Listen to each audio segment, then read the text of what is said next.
अस्सलाम वालेकुम स्टूडेंट्स, उम्मीद है आप सब खैरियत से होंगे। पिछले लेक्चर के अंदर हमने बायोलॉजी की डेफिनेशंस और उसके डिवीजन्स के बारे में पढ़ा था। तो आज का जो लेक्चर है हमारा वो है ब्रांचेस ऑफ बायोलॉजी के रिलेटेड। तो आज हमने बायोलॉजी की कुछ ब्रांचेस पढ़नी है। 4 ब्रांचेस को हम आज डिस्कस करेंगे आज के लेक्चर के अंदर। इंग्लिश मीडियम के जो स्टूडेंट्स हैं और उर्दू मीडियम के स्टूडेंट्स हैं, दोनों के लिए हम ये लेक्चर्स रिकॉर्ड कर रहे हैं, ख़ासतौर पर प्री 9th वालों के लिए। तो आज की जो पहली ब्रांच है वो है मॉर्फोलॉजी। मॉर्फो मॉर्फो जो वर्ड है इसका मतलब होता है साखत। तो मॉर्फोलॉजी के अंदर हम जो फॉर्म्स और स्ट्रक्चर्स होते हैं किसी भी ऑर्गेनिज्म के, उनके बारे में डिस्कस करते हैं।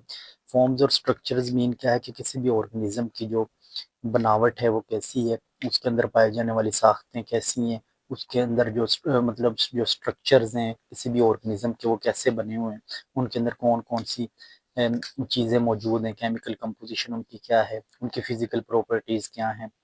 तो किसी भी ऑर्गेनिज्म की बाहर की वाली या उसके इंटरनल शेप्स हैं, अंदर वाले शेप्स हैं, अंदर वाली स्ट्रक्चर्स हैं, उनके बारे में स्टडी करना, उनकी साखत के बारे में स्टडी करना, उनकी साखत का मुतालिया करना क्या कहलाता है?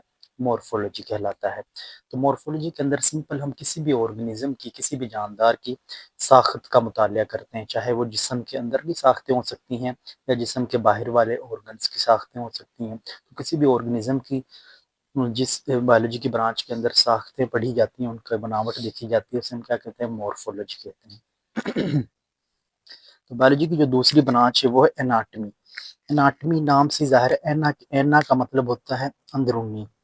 तो जो जिस्म के अंदरूनी ऑर्गन्स हैं उनके बारे में स्टडी करना क्या कहलाता है? एनाटमी कहलाता है। कि जिस्म के जो अंदरूनी स्ट्रक्चर्स हैं जिस्म के अंदर, जैसे फॉर एग्जांपल डिफरेंट ऑर्गन्स मौजूद हैं, जैसे स्टमक है, लीवर है, इसके अलावा ब्लड वेसल्स हैं।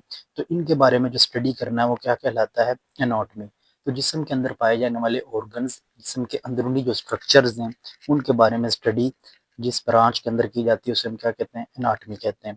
तो जब हम जिस्म के अंदरूनी स्ट्रक्चर्स को डिस्कस कर लेते हैं, देख लेते हैं, उनके बारे में हमें सब कुछ पता लग जाता है, तो हम इस काबिल हो जाते हैं कि हम जिस्म के अंदर पाई जाने वाली किसी भी डिजीज़ को डायग्नोज कर सकें, उसका पता लगा सकें कि जिस्म के अंदर कौन कौन सी बीमारियां मौजूद हैं या कौन सी जिस्म के अंदर तब्दीली आ रही है।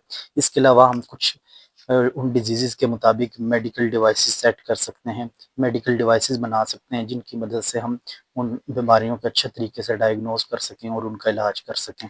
इसके अलावा जब हम जिस्म के अंदरूनी स्ट्रक्चर्स को जान लेते हैं, तो ये जिस्म के अंदरूनी स्ट्रक्चर्स को जानना है, जो एनाटमी है, ये हमारी क्वालिटी ऑफ लाइफ को इम्प्रूव करता है।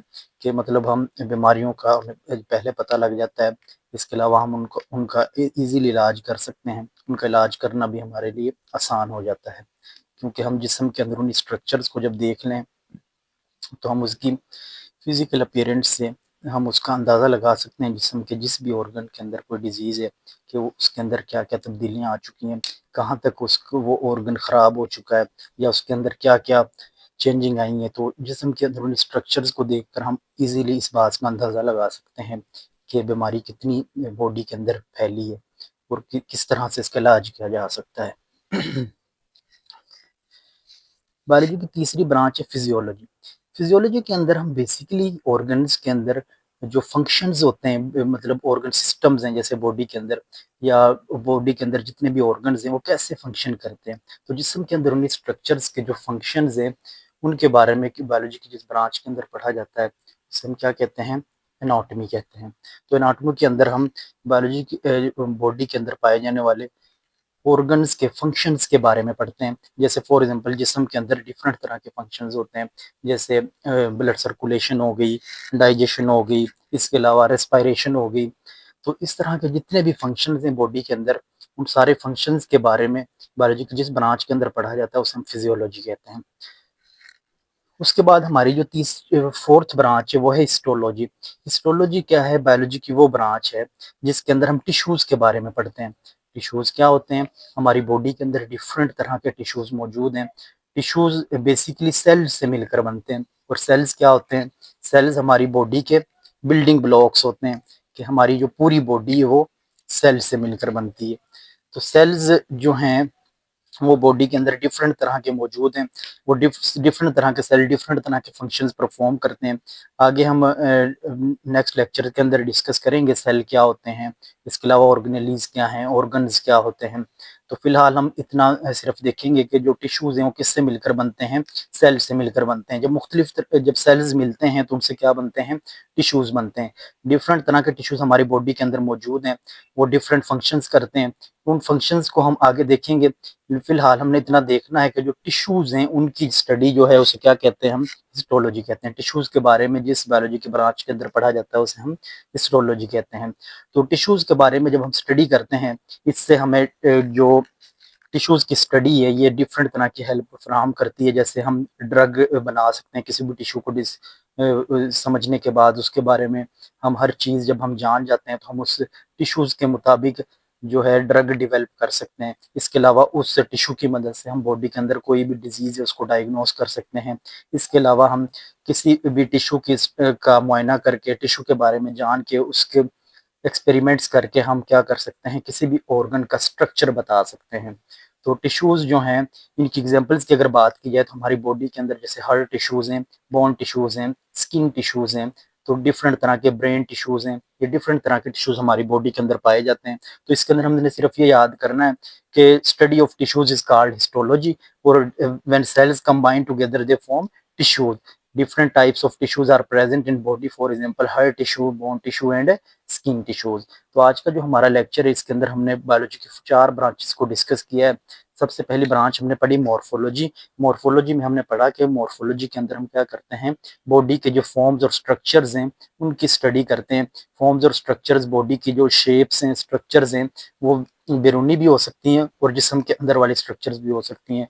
सिंपल जो बॉडी के अंदर डिफरेंट तरह के स्ट्रक्चर्स मौजूद हैं, डिफरेंट तरह के आर्गन्स के स्ट्रक्चर हैं, जैसे स्टमक हो गया, इसके अलावा स्टमक के अलावा फॉर एग्जांपल लीवर हो गया, इसके अलावा हमारे स्टमक हो गया, लीवर हो गया, इसके अलावा डिफरेंट तरह के ग्लैंड्स हो गए, हमारे डिफरेंट ऑर्गन्स हो गए, टंग हो गया जैसे, ठीक है, एसोफेगस हो गई। इन सब के बारे में जो स्टडी है उसे मॉर्फोलॉजी कहते हैं। तो study of shapes and structures of outward and internal of body is known as morphology. ठीक है, बॉडी की जो अंदरूनी या बैरूनी साख्तन के बारे में स्टडी करना क्या कहलाता है, मॉर्फोलॉजी कहलाता है। फिर हमने एनाटमी पढ़ा। स्टडी ऑफ इंटरनल स्ट्रक्चर, जिस्म के अंदरूनी साख्तों का मुताला क्या कहलाता है, एनाटमी कहलाता है। एनाटमी की मदद से हम किसी भी डिजीज़ को डायग्नोस कर सकते हैं, उस मेडिकल डिवाइस डेवलप कर सकते हैं। इसके अलावा हम क्या कर सकते हैं, एनाटमी जानकर जो किसी भी ऑर्गेनिज्म की क्वालिटी ऑफ लाइफ है इसको बेहतर कर सकते हैं। इसके बाद हमने पढ़ी फिजियोलॉजी। फिजियोलॉजी में हमने पढ़ा कि जिस्म के अंदर पाए जाने वाले डिफरेंट ऑर्गन्स के जो फंक्शंस हैं उनकी स्टडी क्या कहलाती है, फिजियोलॉजी कहलाती है। जैसे स्टमक कैसे फंक्शन करता है, ब्लड सर्कुलेशन क्या है, कैसे काम करता है, इसके अलावा डाइजेशन कैसे होती है हमारी बॉडी के अंदर, इसके अलावा हमारा जो रेस्पिरेटरी सिस्टम है वो कैसे काम करता है। तो इन सारे फंक्शंस के बारे में पढ़ना क्या कहलाता है, फिजियोलॉजी कहलाता है। उसके बाद हमने हिस्टोलॉजी पढ़ा। हिस्टोलॉजी के अंदर हमने पढ़ा कि स्टडी ऑफ टिश्यूज़, टिश्यूज़ का मुताला हिस्टोलॉजी कहलाता है। और टिश्यूज़ कैसे बनते हैं, सेल से मिलकर बनते हैं। और टिश्यूज़ की मदद से जब हम टिश्यूज़ की स्टडी करते हैं तो उससे हमें क्या कौन-कौन से चीज़ें हम जान लेते हैं, या हमें क्या मदद मिलती है टिश्यूज़ की स्टडी करने से। हम कोई भी डिज़ीज़ के अगेंस्ट हम ड्रग बना सकते हैं। इसके अलावा हम डिज़ीज़ को डायग्नोस कर सकते हैं। इसके अलावा हम किसी भी जो ऑर्गन है उसका स्ट्रक्चर हम डिस्कवर सक्सेस कर सकते हैं, स्ट्रक्चर उसका देख सकते हैं टिश्यू का मुताला करने से। ठीक है, और टिश्यूज़ की एग्जांपल्स क्या हैं, हार्ट टिश्यू, बोन टिश्यू और स्किन टिश्यू। तो आज का लेक्चर हमारा यहीं तक था। इसके बाद हम नेक्स्ट ब्रांचेस जो हैं बायोलॉजी की उनको डिस्कस करेंगे। उम्मीद है आप सबको समझ आई होगी। अगर किसी को कोई भी पॉइंट कहीं से भी समझ ना आए तो आप कमेंट सेक्शन में जाकर पूछ सकते हैं, तो आपको इंशाल्लाह बेहतरीन जवाब दिया जाएगा। तो अल्लाह निगहबान, आज का लेक्चर हमारा यहीं तक था। आगे हमने अगली ब्रांचेस को अगले लेक्चर के अंदर डिस्कस करना है। अल्लाह हाफिज़।